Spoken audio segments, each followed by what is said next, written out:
નમસ્કાર મિત્રો, સ્વાગત છે તમારું અમારી ચેનલમાં। મિત્રો, આજની કહાની ખૂબ જ જ્ઞાનવર્ધક અને સમજવાલાયક બનવાની છે, તો આ કહાનીને અંત સુધી ધ્યાનથી સાંભળજો, કેમ કે અધૂરું જ્ઞાન ક્યારેય કામ લાગતું નથી। તો ચાલો શરૂ કરીએ આજની કહાની। રોડની ભારે ટ્રાફિક વચ્ચે સાક્ષી જલ્દી રસ્તો પાર કરવાની કોશિશ કરી રહી હતી, પરંતુ ગાડીઓ એક પછી એક દોડી આવતી હતી। મનમાં ને મનમાં એ બબડવા લાગી, હે ભગવાન, તમને તો મારા વિશે બધી ખબર છે ને, અને મારી માં કઈ પરિસ્થિતિનો સામનો કરી રહી છે, તો પણ તમને મારી પર જરા પણ દયા નથી આવતી।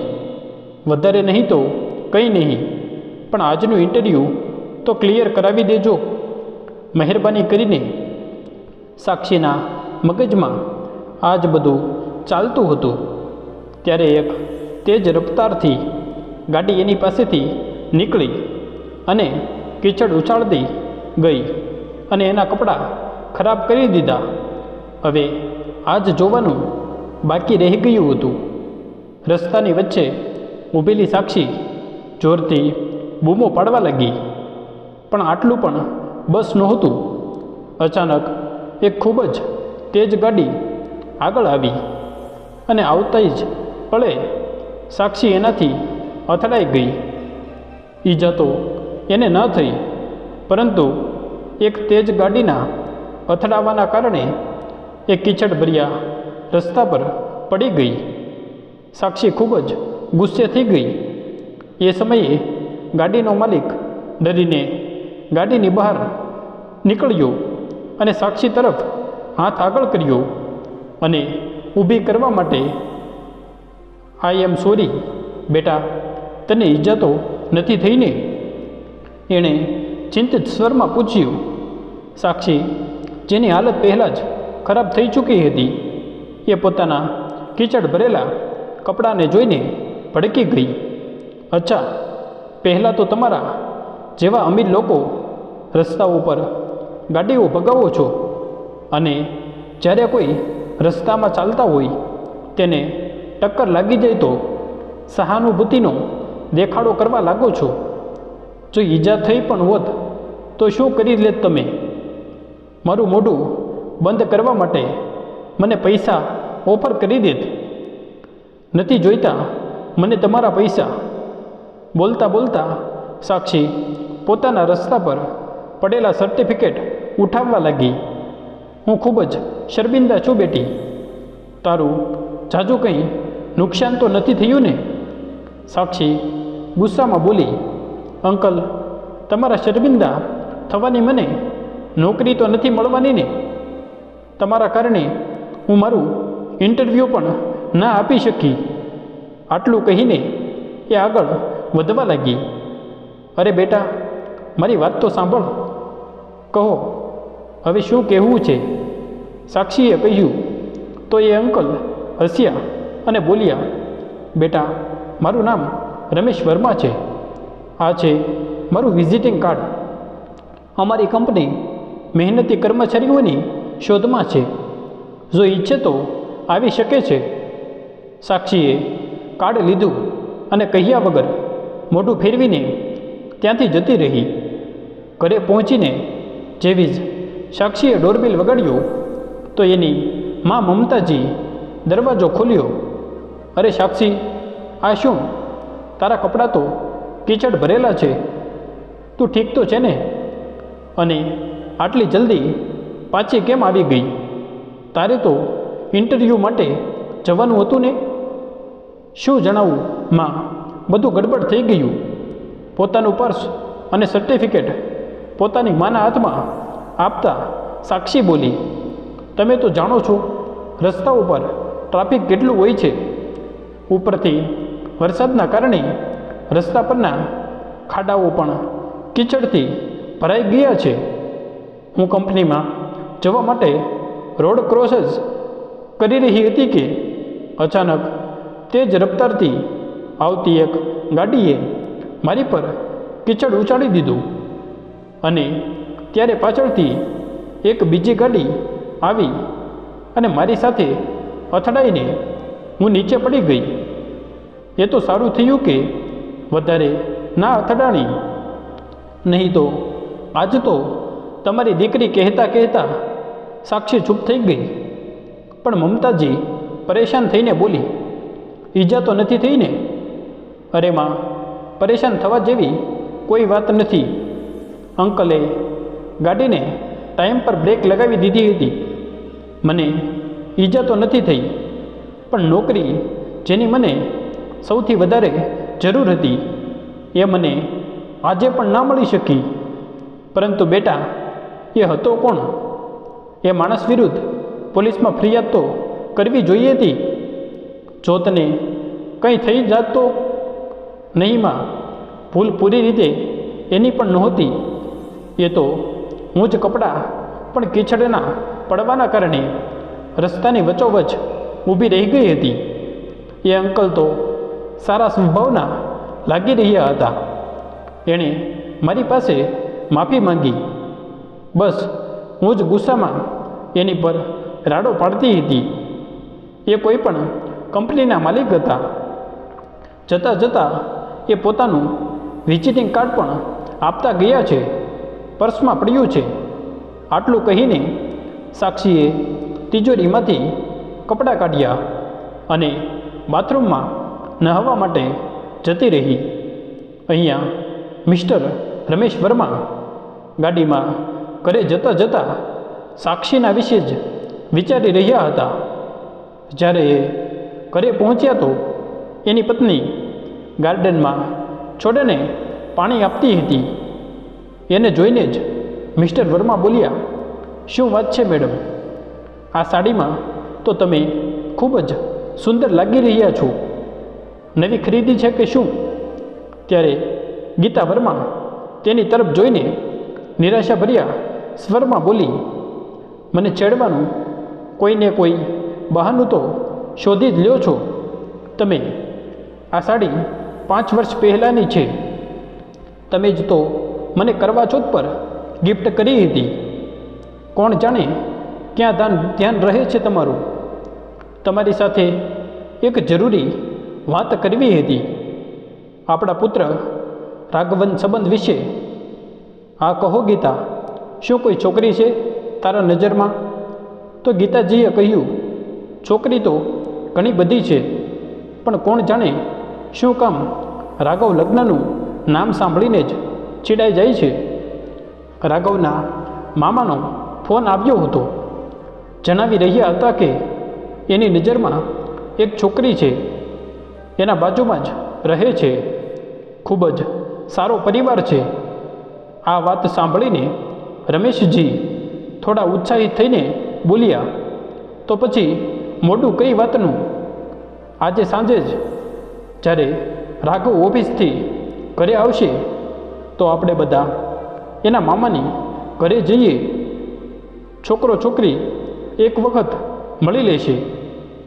શું ખબર રાઘવને આ છોકરી પસંદ આવી જાય. વાત તો સાચી કહી તમે. હું હમણાં ભાઈને ફોન કરીને જણાવી દઉં છું. સાંજે જવાનો પ્રોગ્રામ ફિક્સ થઈ ગયો. પછી ગીતાજીએ પોતાના પુત્ર રાઘવને ફોન કર્યો અને બોલી, બેટા આજે સાંજે જલ્દી આવી જજે. કેમ માં, આજે ક્યાંક જવાનો પ્રોગ્રામ છે કે શું? હા બેટા, તને એક છોકરી સાથે મુલાકાત કરાવવી છે. આ વાત સાંભળીને જ રાઘવ ગુસ્સે થઈ ગયો અને બોલ્યો, માં તમને મેં કેટલી વખત કહ્યું છે કે મારે કોઈ લગ્ન નથી કરવા. અરે બેટા, એક વખત તો મારી વાત સાંભળી લે. નહીં માં, મેં જે કહી દીધું એ કહી દીધું. આટલું કહીને એણે ફોન મૂકી દીધો. જ્યારે ગીતાજીએ આ વાત પોતાના પતિ રમેશજીને જણાવી તો એ બોલ્યા, ગીતા આજે સાંજે જ્યારે એ ઘરે આવશે ત્યારે આના વિશે એની સાથે વાત કરીશું. શું ખબર એ કોઈ છોકરીને પસંદ કરતો હોય? ગીતાજીએ કહ્યું, હા હા, બની શકે છે. સાંજે જ્યારે રાઘવ ઘરે પાછો આવશે તો હું એની સાથે વાત કરીશ. રાત પડતા જ રમેશ વર્મા પોતાના નક્કી સમયે જમીને સૂવા જતા રહ્યા. પરંતુ જ્યારે એની મેળ કમલા ગીતાજી માટે જમવાનું લઈને આવી તો એણે થાળી પર નજર નાખીને જ ના પાડી દીધી. નહીં કમલા, આજે હું મારા દીકરા સાથે જ જમીશ, એણે હલકા સ્મિત સાથે કહ્યું. મનમાં ને મનમાં એ વિચારી રહી હતી કે આ બહાને એની સાથે વાત પણ થઈ જશે. કદાચ એ ખુલીને પોતાના દિલની વાત કહી શકે. પરંતુ રાહ જોતાં જોતાં ઘણું મોડું થઈ ગયું. રાતના 11 વાગી ગયા. જ્યારે રાઘવ ઓફિસેથી ઘરે આવ્યો એ સમયે ગીતાજી ખુરશી પર બેઠી બેઠી સૂઈ રહી હતી. અરે માં, તમે હજી સુધી બેઠા છો? તમે આજે ફરીવાર ના જમ્યું? કમલા, તમને કેટલી વખત કહ્યું છે કે માને ઝાઝી વાર સુધી ભૂખ્યા ન રહેવા દો. એ બ્લડ શુગર અને કોલેસ્ટ્રોલની મરીજ છે. અને નહીં બેટા, મેં એને ના પાડી હતી. આજે મને તારી સાથે બેસીને જમવાનું દિલ હતું. એ સમયે કમલા પણ બોલી, હા ભાઈ, આજે મેડમે પોતાના હાથેથી તમારી માટે શાક બનાવ્યું છે. આ સાંભળીને રાઘવ ખુશીથી ઉછળી પડ્યો અને બોલ્યો, તો હું એક રોટલી વધારે ખાઈશ. ખૂબ જ રાત થઈ ગઈ હતી, એટલા માટે ગીતાજીએ પોતાના પુત્રને કંઈ ના કહેવું જ સારું લાગ્યું. રાઘવ સમયનો ખૂબ જ પાકો માણસ હતો.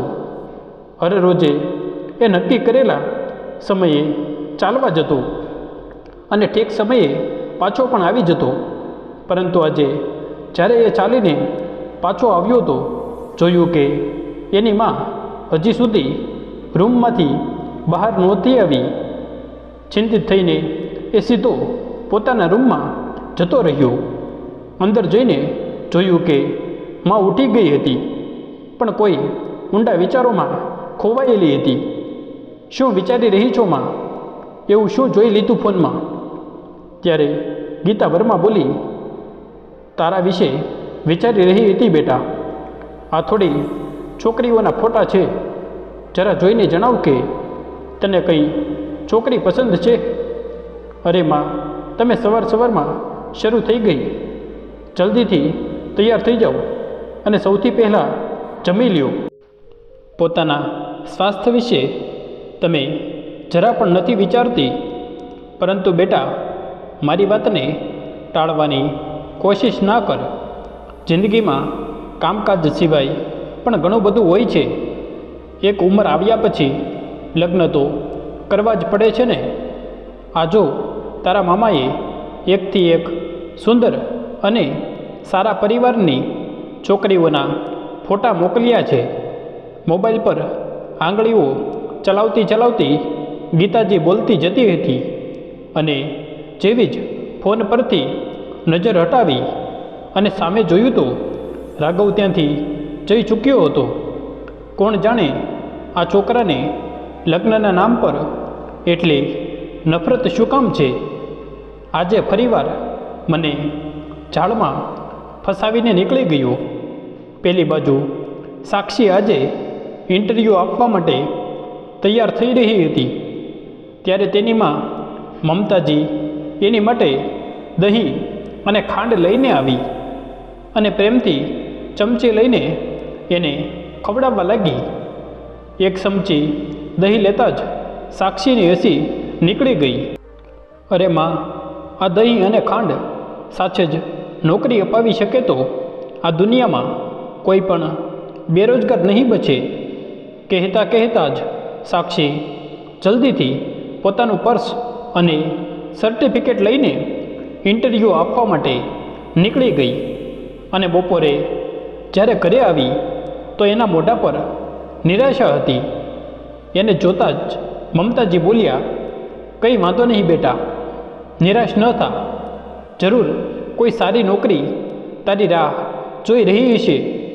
પરંતુ માં, મને ગુસ્સો આવે છે જ્યારે કોઈ માણસ ઓછી યોગ્યતા સાથે જાણીતા બનીને નોકરી લઈ જાય છે.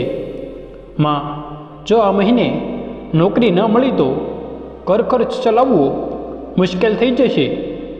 આંખોમાં આંસુ લઈને મમતાજીએ કહ્યું, કાશ તારા પપ્પા આપણી સાથે હોત તો તારે નોકરી માટે આમ ભટકવું ના પડત. કંઈ વાંધો નહીં માં, મારી નજરમાં એક બીજી પણ કંપની છે, વર્મા ઇન્ડસ્ટ્રીઝ. એકવાર ત્યાં જઈને જોઉં છું, કદાચ ત્યાં વાત બની જાય. આવું કહેતા કહેતા જેવી જ સાક્ષી પર્સમાંથી સામાન કાઢીને મૂકવા લાગી, એ સમયે એની નજર એ વિઝિટિંગ કાર્ડ પર પડી અને એ કાર્ડ કોઈને એની આંખોમાં હેરાની છવાઈ ગઈ અને એ ખુશીથી ઉછળી પડી.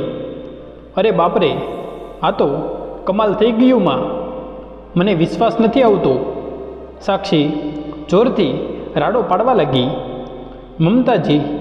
મમતાજીએ એને એક નજરે જોતાં કહ્યું, અરે અરે એવી રીતે બૂમો પાડે છે જેમ કોઈ ખજાનો મળી ગયો હોય. હવે કહીશ કે શું થયું? સાક્ષીએ ઉત્સાહમાં કાર્ડ હલાવતા કહ્યું, અરે માં, એવું જ કંઈક સમજી લ્યો. જેની ગાડી સાથે મારું એક્સિડન્ટ થયું હતું એ જ વર્મા ઇન્ડસ્ટ્રીઝના માલિક મિસ્ટર રમેશ વર્મા નીકળ્યા. અને આ જે કંપની છે જ્યાં હું ઇન્ટરવ્યૂ આપવા વિશે વિચારી રહી હતી, હું પણ કેટલી પાગલ હતી, આમ તેમ ભટકતી રહી. જ્યારે એણે તો ખુદ મને નોકરીની ઓફર આપી દીધી હતી, ત્યારે મમતાજી હેરાન થતાં બોલી, અરે બેટા, આ તો ખૂબ સારી વાત છે. જો એણે એવું કહ્યું છે તો એ એક ખૂબ સારા માણસ છે, તારે ત્યાં જરૂર જવું જોઈએ. કહીને મમતાજી કોઈ વિચારમાં ખોવાઈ ગઈ. બીજે દિવસે સાક્ષી તૈયાર થઈને વર્મા ઇન્ડસ્ટ્રીઝ જવા માટે તૈયાર થવા લાગી. એણે એક ખૂબ જ સુંદર ડ્રેસ પહેર્યો અને હળવો મેકઅપ કરીને પોતાને કાચમાં જોવા લાગી. ત્યારે મમતાજી ટેબલ પર એનો નાસ્તો લગાવીને રૂમમાં આવી અને બોલી, સારી લાગે છે દીકરી, હવે નાસ્તો કરી લે, મોડું ન થઈ જાય. અને હા, ભગવાનનો આશીર્વાદ લેવાનું ભૂલતી નહીં. તો સાક્ષી ભગવાનને પગે લાગીને પોતાની મા પાસે આવી અને બોલી, માં, ભગવાનના આશીર્વાદ સાથે મને તમારા આશીર્વાદની પણ જરૂર છે. તો મમતાજી એના માથે હાથ રાખીને બોલી, અરે બેટા, મારો આશીર્વાદ તો હંમેશા તારી સાથે જ છે, તું બસ પોતાનું ધ્યાન રાખજે. સાક્ષીના ગયા પછી મમતાજીએ એક ઊંડો શ્વાસ લઈને એ ફરીવાર વિચારમાં પડી ગઈ. લગભગ 1 કલાકનો સફર કરીને જ્યારે સાક્ષી વર્મા ઇન્ડસ્ટ્રીઝ પહોંચી તો એના ઓફિસને જોઈને એ હેરાન રહી ગઈ. એટલી મોટી કંપનીમાં એને નોકરી મળશે કે નહીં એ વિચારીને એ ગેટની અંદર જવા લાગી. ત્યારે ગાર્ડે એને એનું નામ, એડ્રેસ, એના આવવાનું કારણ રજિસ્ટરમાં લખવા માટે કહ્યું. એ બધી ફોર્માલિટી પૂરી કરીને જ્યારે અંદર ગઈ તો ઓફિસનો માહોલ જોઈને સ્તબ્ધ રહી ગઈ. એ જોઈને હેરાન થઈ ગઈ કે ઓફિસના બધા એમ્પ્લોયની પૂરી સુસ્તી સાથે કામ કરતા હતા. થોડું અચકાતા એણે રિસેપ્શન પર પૂછ્યું, એક્સક્યુઝ મી, શું તમે જણાવી શકો છો કે મિસ્ટર વર્માનું કેબિન ક્યાં છે? તો એ કર્મચારી બોલ્યો, હા બિલકુલ, શું તમે એની અપોઇન્ટમેન્ટ લીધી છે? તો સાક્ષી બોલી, નહીં તો, પણ એણે એનું વિઝિટિંગ કાર્ડ આપીને મને અહીંયા આવવા માટે કહ્યું હતું. અચ્છા, સારું, કહીને એણે એને મિસ્ટર વર્માના કેબિનનો રસ્તો બતાવી દીધો. પણ ચાલતા ચાલતા સાક્ષી ભૂલી ગઈ કે કઈ બાજુ જવાનું છે અને એ રાઈટની જગ્યાએ લેફ્ટ જતી રહી.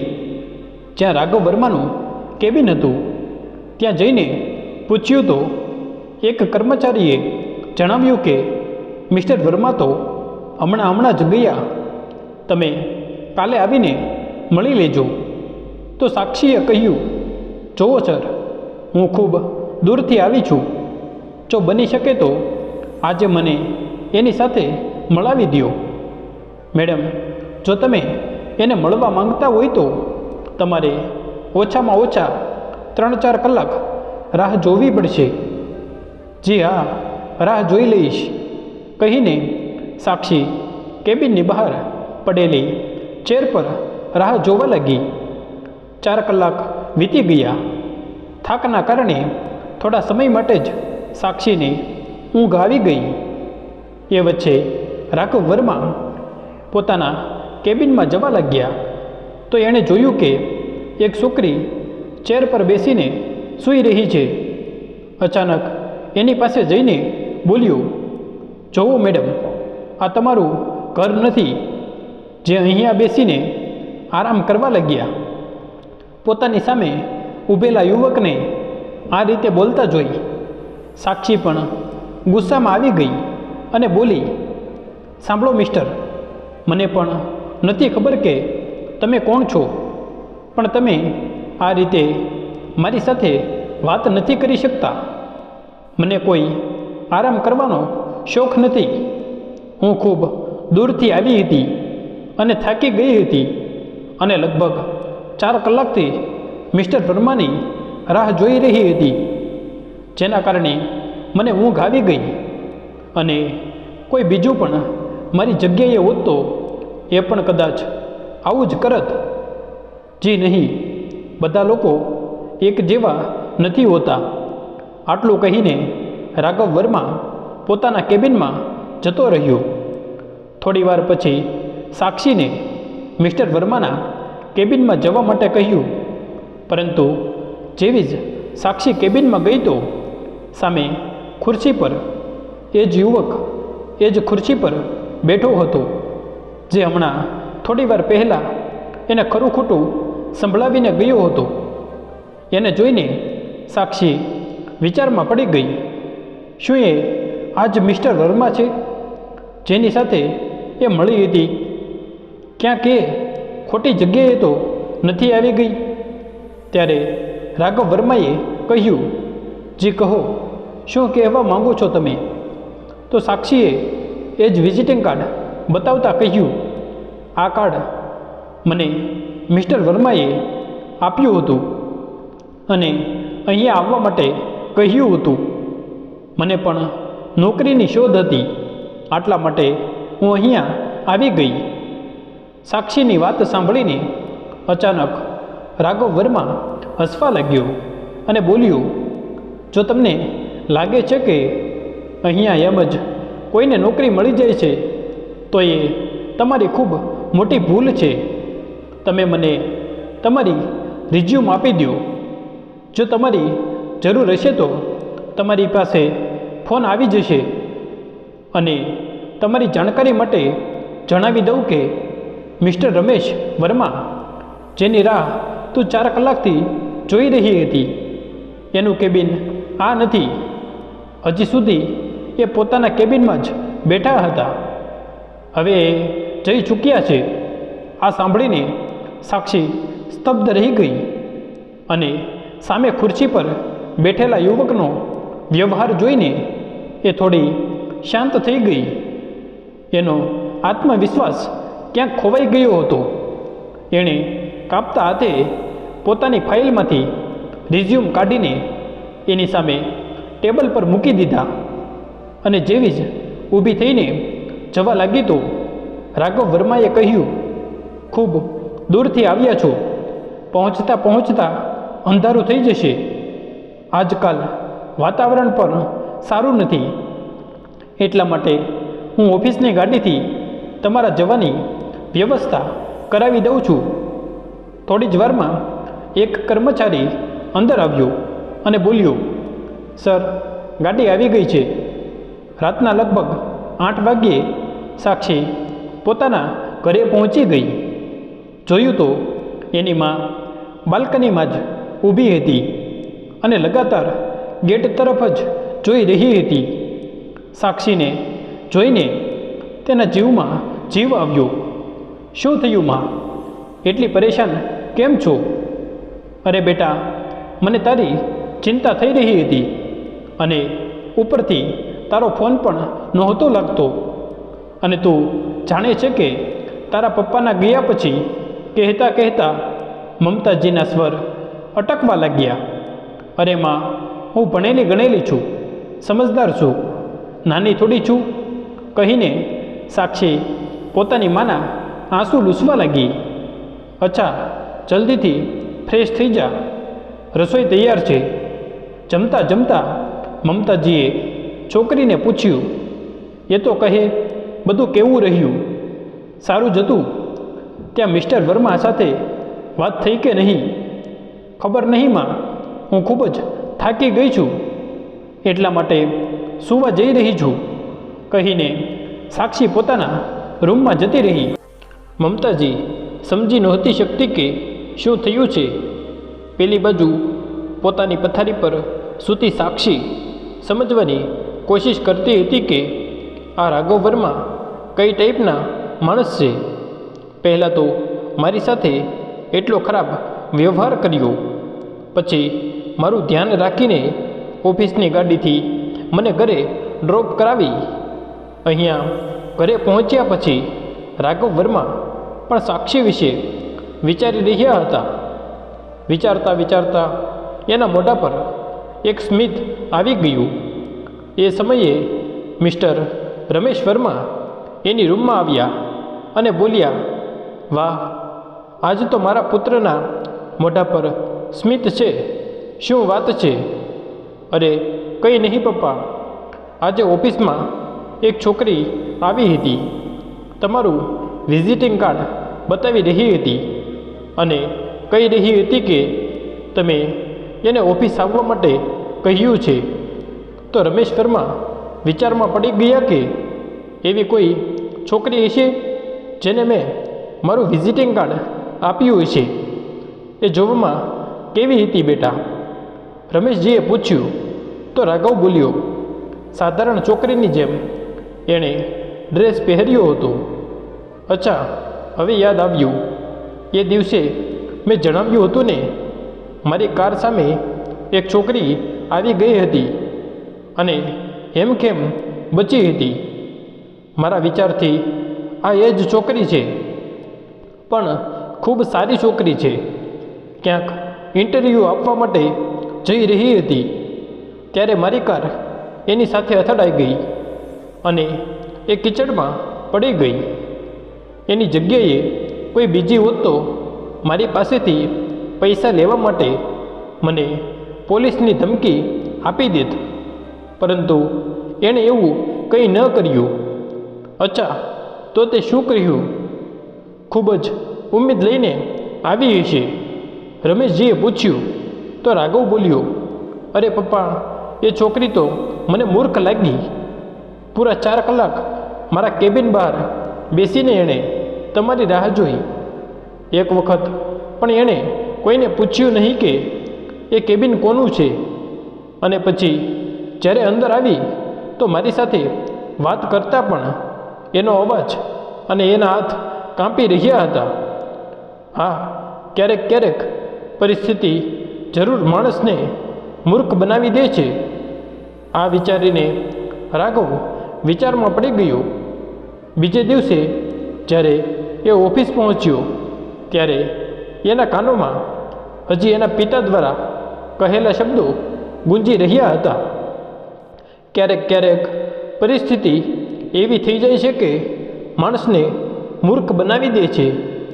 બની શકે છે કે પપ્પાની વાત સાચી હોય, એને એક વખત તક આપવી જોઈએ. એવું વિચારીને રાઘવે એના જ રિઝ્યુમ કાઢ્યા અને પોતાના સેક્રેટરીને બોલાવ્યો અને સાક્ષીના રિઝ્યુમ આપીને કહ્યું, આમાં આપેલા નંબરમાં ફોન લગાવીને એ છોકરીને કાલે આવવા માટે કહો. અહીંયા જેવો જ સાક્ષી પાસે ફોન આવ્યો કે એને બીજે દિવસે ઓફિસે બોલાવી છે, તો સાક્ષીને પોતાના કાનો પર વિશ્વાસ ન આવ્યો. એ ખૂબ જ ખુશ થઈ ઉત્સાહિત થઈને રસોડામાં રસોઈ બનાવતી પોતાની મા પાસે ગઈ અને એના ગળે લાગી ગઈ. માં, એક ખૂબ જ મોટી ખુશખબર છે. તમે વિશ્વાસ નહીં કરો. હમણાં મારી પાસે કોનો ફોન આવ્યો? અરે બેટા, સીધું કહી દે, કોનો ફોન આવ્યો? અરે માં, મારે કાલે વર્મા ઇન્ડસ્ટ્રીઝમાં જવાનું છે ઇન્ટરવ્યૂ આપવા માટે. સાચે આ તો ખૂબ જ ખુશીની વાત છે.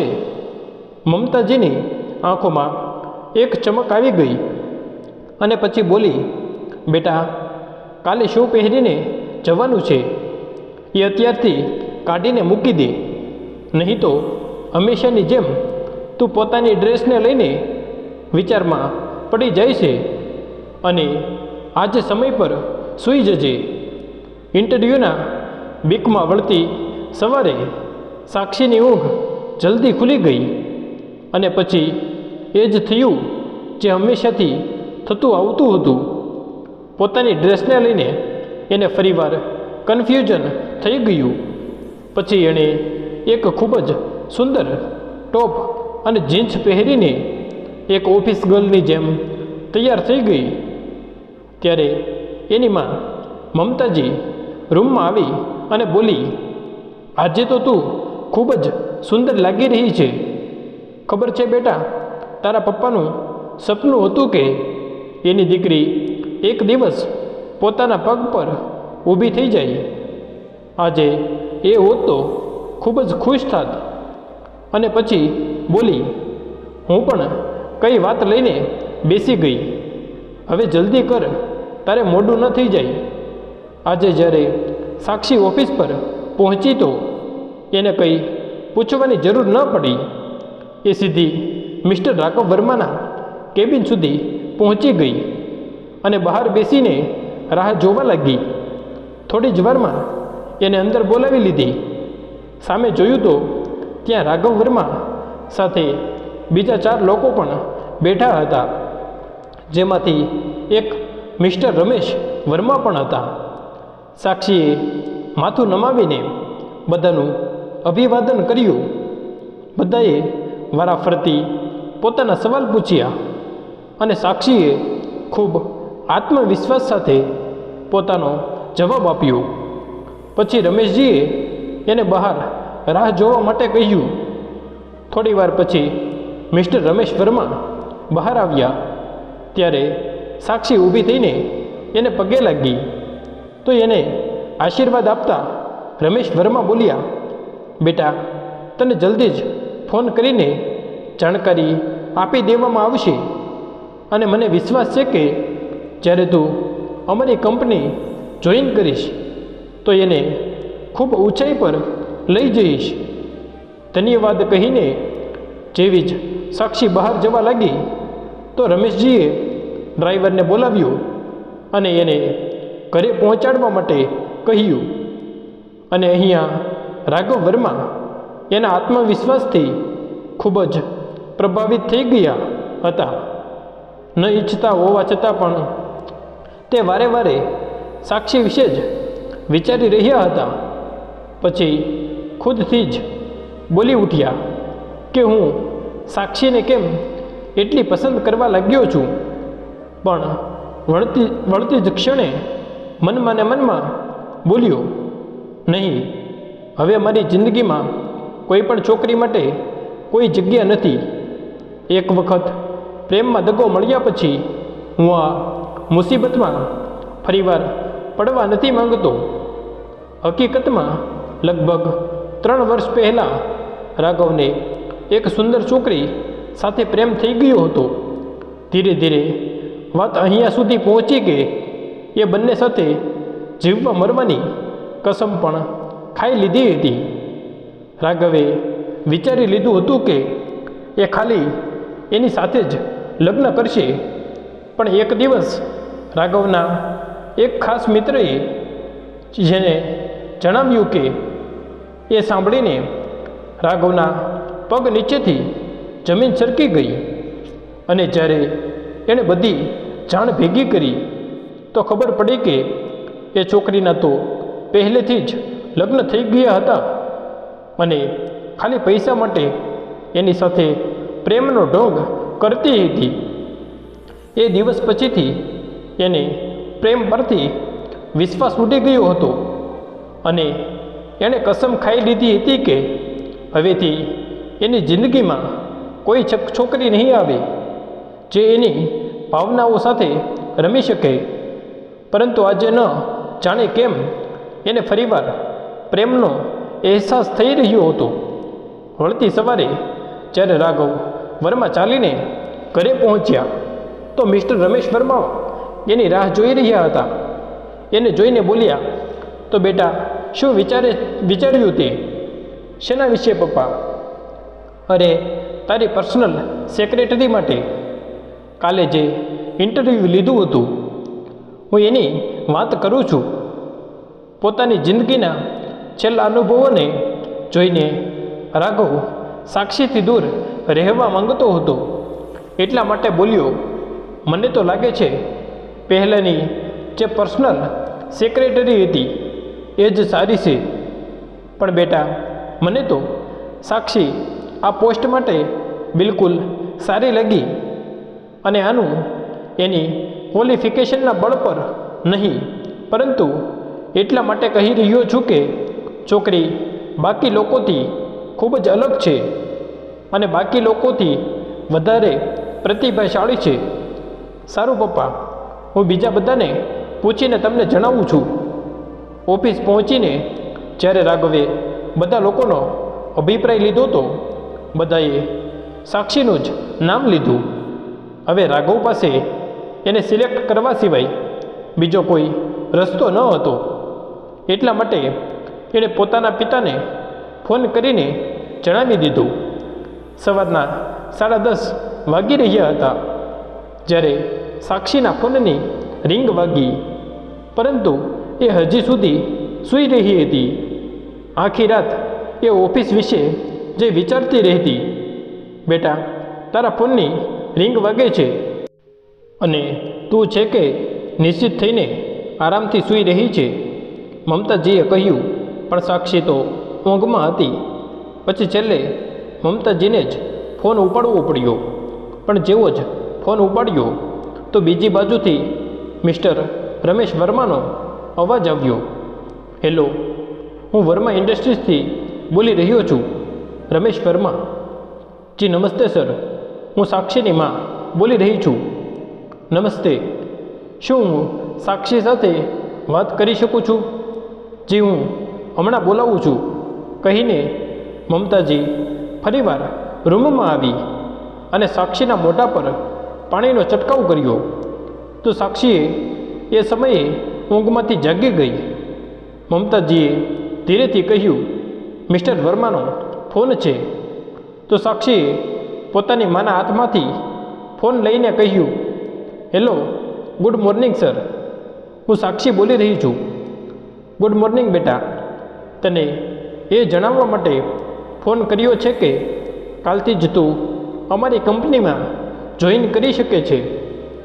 Thank you so much sir, હું કાલે સમય પર પહોંચી જઈશ. આટલું કહીને સાક્ષીએ ફોન મૂકી દીધો. અહીંયા મિસ્ટર રમેશ વર્મા સાથે વાત કરીને મમતાજી પરેશાન થઈ ગઈ, કેમ કે એને એ અવાજ ખૂબ જોયેલો લાગી રહ્યો હતો. સાક્ષીએ કહ્યું, અરે માં, તમે કઈ ચિંતામાં ડૂબી ગયા? હવે બધી ચિંતાઓને છોડીને બસ તમે આરામ કરો. હવે તમારી દીકરીને નોકરી મળી ગઈ છે. તો મમતાજી બોલ્યા, આ તો ખૂબ સારી વાત છે બેટા. તારા પપ્પાના ગયા પછી હું જેમ તેમ સિલાઈ કરીને ઘરનો ખર્ચો ચલાવતી હતી. હવે આંખો કમજોર થવાના કારણે હું એ કામ પણ નથી કરી શકતી. ભગવાનને ખૂબ ધન્યવાદ છે કે તને નોકરી મળી ગઈ. હવે આપણી બધી પરેશાની દૂર થઈ જશે. પરંતુ માં, મને મિસ્ટર રાઘવ વર્માની પર્સનલ સેક્રેટરીની જોબ મળી છે અને એનો વ્યવહાર મને ખૂબ અજીબ લાગે છે. એક નંબરનો અકડું માણસ છે. નહીં બેટા, એક કે બે મુલાકાતમાં આપણે કોઈના વિશે કંઈ પણ ધારણા નથી કરી શકતા. ત્યાં કામ કરીશ ત્યારે એ લોકોને જાણી અને સમજી શકીશ. કોઈની સાથે ભળવામાં થોડો સમય તો લાગે છે, પણ મને પૂરો વિશ્વાસ છે કે થોડા સમયમાં તું બધું સંભાળી લઈશ. ત્યારે સાક્ષી પોતાની માના ખોળામાં માથું રાખીને આરામથી સૂઈ ગઈ. પરંતુ મમતાજી હજી સુધી મિસ્ટર રમેશ વર્મા વિશે જ વિચારતી રહી હતી.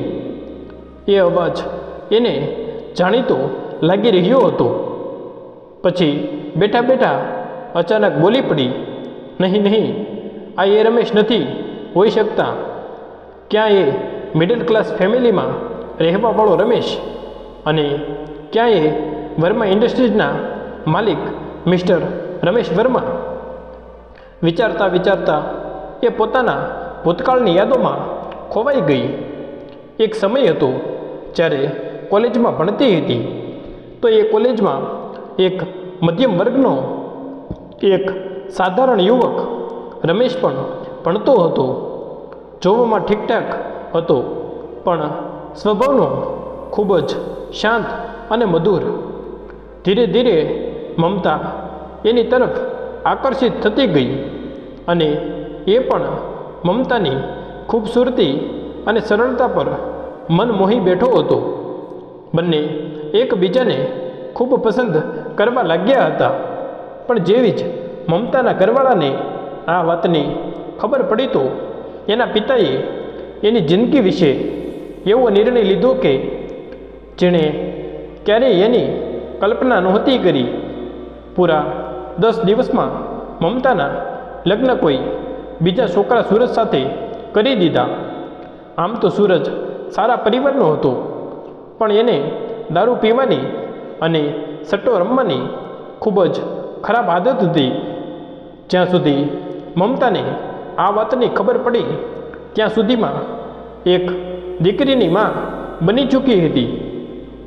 ધીરે ધીરે સૂરજે સટ્ટામાં પોતાનું બધું ગુમાવી દીધું અને લગ્નના 10 વર્ષ પછી એક રોડ એક્સિડન્ટમાં એની મૃત્યુ થઈ ગઈ. મમતાજીનું બધું ઉજળી ગયું. સસરાવાળાએ પણ એની કોઈ મદદ ન કરી અને જ્યારે પિયરથી એના ભાઈએ એની મદદ કરવાનું વિચાર્યું તો એના ભાભીએ ના પાડી દીધી. મમતાજી પૂરી રીતે તૂટી ગઈ હતી. પછી હિંમત કરીને પોતાની દીકરી માટે એણે પોતાની જાતને સંભાળી અને જેમ તેમ પોતાની જિંદગીની ગાડી પાટા પર લઈને આવી. જૂની વાતો યાદ કરતાં કરતાં મમતાજીની આંખોમાં આંસુ આવી ગયા. સાંજના સમયે જ્યારે સાક્ષી સૂઈને ઉઠી તો માની તિજોરી ખોલીને એમાંથી કપડાં જોવા લાગી. મમતાજીએ પૂછ્યું, શું થયું બેટા, શું શોધી રહી છે? અરે માં, હું વિચારી રહી હતી કે કાલે ઓફિસનો પહેલો દિવસ છે, જો હું સાડી પહેરીને જાઉં. આ સાંભળીને મમતાજી હેરાનીથી બોલી, શું તું સાડી પહેરીશ? સાડી પહેરતા આવડે છે તને? અને પહેરી પણ લીધી તો સાચવીશ કેવી રીતે? કહીને મમતાજી હસવા લાગી. તો સાક્ષી બોલી, માં, હવે હું કોઈ નાની બાળક નથી, મોટી થઈ ગઈ છું અને સાડી કેવી રીતે પહેરાય એ મને તમે શીખવાડશો. સારું બાબા. બીજે દિવસે સાક્ષી એક બ્લેક કલરની સાડી પહેરીને તૈયાર થઈ ગઈ. મમતાજી ખૂબ ધ્યાનથી એ સાડીને જોવા લાગી, કેમ કે આજથી 27 વર્ષ પહેલાં રમેશજીએ એ સાડી એને ખરીદીને આપી હતી ત્યારે બહાર ગાડીનો હોર્ન વાગ્યો. ઓફિસની ગાડી સાક્ષીને લેવા માટે આવી ગઈ હતી. સમયની 25 મિનિટ પહેલાં જ સાક્ષી ઓફિસ પહોંચી ગઈ અને રાઘવ વર્માની જૂની સેક્રેટરીએ એને બધું કામ સમજાવી દીધું અને એ પણ કહ્યું કે મિસ્ટર રાઘવ વર્મા કામમાં લાપરવાહી જરા પણ સહન નથી કરતા. 10 વાગ્યે રાઘવ વર્માએ એને પોતાના કેબિનમાં બોલાવી. જેવી જ સાક્ષી અંદર ગઈ, રાઘવ વર્મા તો એને જોતો જ રહી ગયો. બ્લેક સાડી પહેરીને એ ખૂબ જ સુંદર લાગતી હતી. એને જોઈને કોઈ પણ સાધારણ માણસ મંત્રમુગ્ધ થઈ જાય. એ ભૂલી ગયા હતા કે એણે સાક્ષીને કોઈ કામથી બોલાવી છે. થોડીવાર માટે એકદમ શાંતિ છવાઈ ગઈ. ત્યારે એ શાંતિને તોડીને સાક્ષી બોલી, તમે બોલાવી સર? ત્યારે રાઘવ વર્મા અચકાતા બોલ્યા, હા, મહેરબાની કરીને બેસો. મને ઉમ્મીદ છે કે તમે બધું કામ સમજી લીધું હશે. સાક્ષીએ કહ્યું, જી સર. તો રાઘવ બોલ્યો, જો કોઈ પણ ક્લિયર ના થયું હોય તો પૂછી લેજો. બસ કોઈ ભૂલ ન થવી જોઈએ. ઓકે સર કહીને સાક્ષી પોતાના કામમાં વ્યસ્ત થઈ ગઈ. ખૂબ ધ્યાનથી સમજી વિચારીને બધું કામ કરવા લાગી. થોડી વાર તો નોકર 2 કપ કોફી લઈને અંદર આવ્યો. રાઘવ વર્મા પોતાની કોફી ક્યારના પૂરી કરી ચૂક્યા હતા, પણ સાક્ષી પૂરી લગન સાથે પોતાના કામમાં એ રીતે ખોવાયેલી હતી કે એ કોફી પીવાનું જ ભૂલી ગઈ. બધું કામ એ ખૂબ જ કુશળતાપૂર્વક કરી રહી હતી, પરંતુ તેના મોઢા પર ડર સાફ સાફ દેખાઈ રહ્યો હતો. ત્યારે રાઘવ વર્મા બોલ્યા, મેડમ પોતાની કોફી તો પી લ્યો, કામ તો થતું રહેશે અને ડરવાની કોઈ જરૂર નથી. અહીંયા તમને કોઈ પણ જાતની કોઈ તકલીફ નહીં થાય. જી સર કહીને સાક્ષી પોતાનું કામ કરવા લાગી. સાંજના સમયે સાક્ષી પોતાનું કામ કરીને ઘરે જવા નીકળી ત્યારે મિસ્ટર રમેશ વર્મા એની પાસે આવ્યા અને બોલ્યા, બેટા કેવો રહ્યો આજનો દિવસ? સાક્ષીએ કહ્યું, ખૂબ જ સારો. તો મિસ્ટર રમેશ વર્મા બોલ્યા કે રાઘવ તો તારા કામની ખૂબ જ પ્રશંસા કરી રહ્યો હતો, તો તને કોઈ પણ તકલીફ હોય તો મને કહી દેજે. સાક્ષીએ પ્રસન્નતાપૂર્વક કહ્યું, જી બિલકુલ. દિવસ એમ જ વીતવા લાગ્યા અને વીતતા દિવસો સાથે રાઘવ વર્મા પણ એનાથી ખૂબ જ પ્રભાવિત થવા લાગ્યો. એની સાદગી, એની વિનમ્રતા, શાલીનતા અને સરળ સ્વભાવ એને એની તરફ આકર્ષિત કરતો જતો હતો. એ સમજી ચૂક્યા હતા કે સાક્ષી બાકી છોકરીઓથી ખૂબ જ અલગ છે. સાથે સાક્ષીને ઓફિસમાં કામ કરતા નો પૂરો 1 મહિનો થઈ ગયો હતો. એક સાંજે પોતાનું કામ પતાવીને જ્યારે સાક્ષી રાઘવ વર્માના કેબિનમાં ફાઇલ લઈને પહોંચી તો રાઘવ વર્મા એ પોતાના દિલની વાત એને કહી દીધી. સાક્ષી, હું તારી સાથે લગ્ન કરવા માગું છું. જેવી જ રાઘવે આ વાત કહી તો સાક્ષી અચંબિત થઈ ગઈ અને કોઈ જવાબ આપ્યા વગર ત્યાંથી ઊભી થઈને જતી રહી. સાક્ષીની પ્રતિક્રિયા જોઈને રાઘવ પણ પરેશાન થઈ ગયો. ક્યાંક એણે સાક્ષીની ભાવનાઓને ઠેસ તો નથી પહોંચાડીને. હવે એનું પણ કામમાં મન નહોતું લાગતું. થોડી વાર પછી જ્યારે એ ઓફિસથી ઘરે ગયો તો એને શાંત જોઈને ગીતાજીને ખૂબ ચિંતા થવા લાગી. માની સામે તો રાઘવે બહાનું બનાવી દીધું કે તબિયત સારી નથી, પણ રમેશ વર્મા એને આવી રીતે માયુસ જોઈને તરત સમજી ગયા કે કંઈ વાત કંઈક બીજી જ છે. પેલી બાજુ સાક્ષી પણ ઘરે જઈને તબિયત ખરાબ હોવાનું બહાનું બનાવીને સૂઈ ગઈ. મમતાજીને સાક્ષીનો વ્યવહાર થોડો અજીબ લાગી રહ્યો હતો. એ કંઈ બોલી પણ નહોતી રહી. જ્યારે મમતાજીએ ખાવાનું લઈને આવી તો ખાવા માટે પણ ના કહી દીધી. ઘણું પૂછવા પર સાક્ષીએ પોતાની માને બધું જણાવી દીધું કે કેવી રીતે રાઘવ વર્માએ એને લગ્નનો પ્રસ્તાવ આપ્યો છે અને એ કંઈ બોલ્યા વગર ત્યાંથી આવી ગઈ. તો મમતાજીએ કહ્યું, બિલકુલ સારું કર્યું.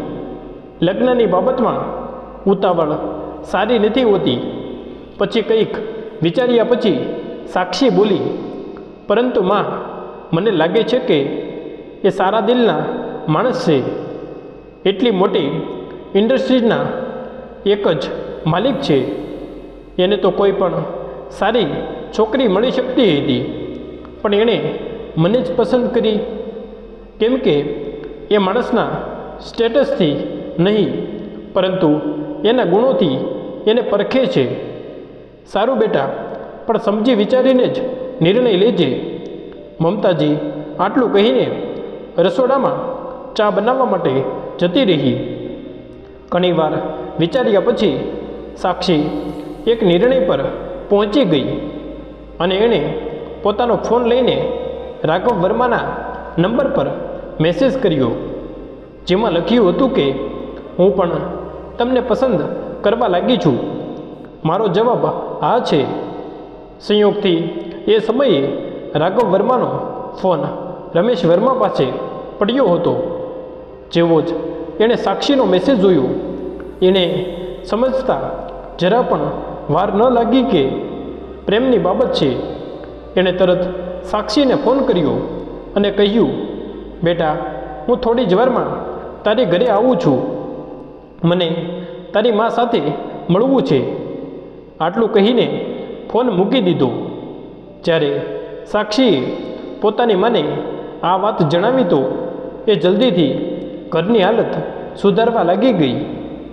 ત્યાર સુધીમાં સાક્ષી પણ ચા સાથે પીરસવામાં સ્નેક્સની તૈયારી પણ કરી ચૂકી હતી. લગભગ અડધી કલાક પછી દરવાજાની બેલ વાગી. સાક્ષીએ દરવાજો ખોલ્યો તો સામે રમેશ વર્માજી ઊભા હતા. એ એના પગે લાગી તો મિસ્ટર વર્માએ એને આશીર્વાદ આપ્યા અને પોતાની મા સાથે મળાવીને સાક્ષી બોલી, સર, આ મારી મા છે. જી નમસ્તે કહીને જેવા જ મમતાજીએ એને ધ્યાનથી જોયા તો એ હેરાન રહી ગઈ અને પેલી બાજુ રમેશ વર્માજીનો મમતાજી સાથે જે રીતે સામનો થયો તે તેની આંખો ફાટી ગઈ. એક ક્ષણ માટે બધું થંભી ગયું. અચાનક ભૂતકાળના દ્રશ્યો મમતાજીની આંખોની સામે ફરવા લાગ્યા. એ દિવસ જ્યારે મમતાજીના પિતાએ રમેશ વર્માને બધાની વચ્ચે કહ્યું હતું કે હું મારી દીકરીનો હાથ મારા એ આવા છોકરાના હાથમાં બિલકુલ પણ નહીં આપું, જે એના કાબિલ પણ ન હોય, અને તું તો અમારા પગની ધૂળ બરાબર છે અને પગની ધૂળને કોઈ માથે સજાવે છે શું? આજે એ જ રમેશ એની સામે હતો. રમેશજીને આ રીતે ચૂપચાપ બેઠા જોઈ મમતાજી બોલી, તમે શું વિચારી રહ્યા છો? ત્યારે રમેશ વર્માજી બોલ્યા, મમતાજી, આપણા બંનેના બાળકો એકબીજાને ખૂબ જ પ્રેમ કરે છે. હવે એની ખુશી ખાલી તમારા હાથમાં છે.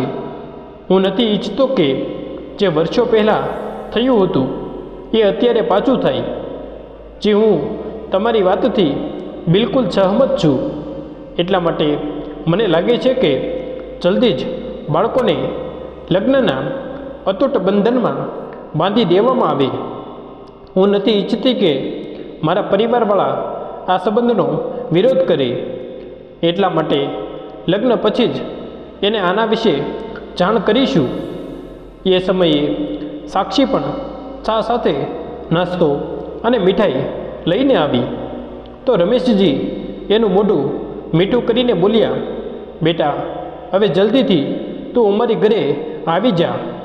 પછી આપણે બાપ દીકરી એકસાથે મળીને બિઝનેસ મીટિંગ કરીશું. આ વાત સાંભળીને સાક્ષીના મોઢા પર સ્મિત આવી ગયું. લગભગ 3 દિવસ પછી ખૂબ જ સરળ રીતે સાક્ષી અને રાઘવના લગ્ન કરાવી દીધા. આજે મમતાજી માટે એક એક પળ ખૂબ જ ભારે થઈ રહ્યો હતો. એક દીકરી જ એનો સહારો હતી, જેની સાથે એ પોતાના સુખ દુઃખ શેર કરી શકતી હતી. આજે એ પણ પોતાના ઘરે જતી રહેશે. આવું વિચારીને એનું હૃદય અંદરથી કાંપવા લાગ્યું. વિદાયના સમયે રોતા રોતા સાક્ષીએ કહ્યું, પોતાનું ધ્યાન રાખજે માં. તો મમતાજી પોતાના આંસુ વહેવાથી રોકી ના શકી, પણ એને એ વાતની ખુશી હતી કે એની દીકરી ખૂબ જ સારા ઘરમાં જઈ રહી છે, જ્યાં એને ભરપૂર પ્રેમ અને સન્માન મળશે. ખૂબ જ સુનિયોજન રીતે લગ્ન પૂરા થયા. પછી મમતાજીએ પોતાના પરિવારના બધા લોકોને આ વિશે જાણ કરી દીધી અને એ પણ જણાવી દીધું કે 2 દિવસ પછી રિસેપ્શનની પાર્ટી છે. પરંતુ રિસેપ્શનના દિવસે એ જોઈને હેરાન હતી કે લોકોના મગજને પૈસા કઈ રીતે પ્રભાવિત કરે છે, કેમ કે એના જે પિયરવાળા આજથી ઠીક 27 વર્ષ પહેલાં એના લગ્નના વિરુદ્ધ હતા. એ આજે રાઘવ અને સાક્ષીની જોડીને જોઈને પ્રશંસાના ફૂલો બાંધી રહ્યા હતા અને સાક્ષીના ભાગ્યના વખાણ કરી રહ્યા હતા. તો મિત્રો, તમને અમારી આજની કહાની કેવી લાગી? જો પસંદ આવી હોય તો વિડીયોને લાઈક કરી દેજો અને સગા સંબંધી સાથે શેર કરી દેજો તથા કોમેન્ટ બોક્સમાં જય શ્રી કૃષ્ણ લખી દેજો. અને ચેનલને સબસ્ક્રાઈબ ના કરી હોય તો ચેનલને અત્યારે જ સબસ્ક્રાઈબ કરી દેજો.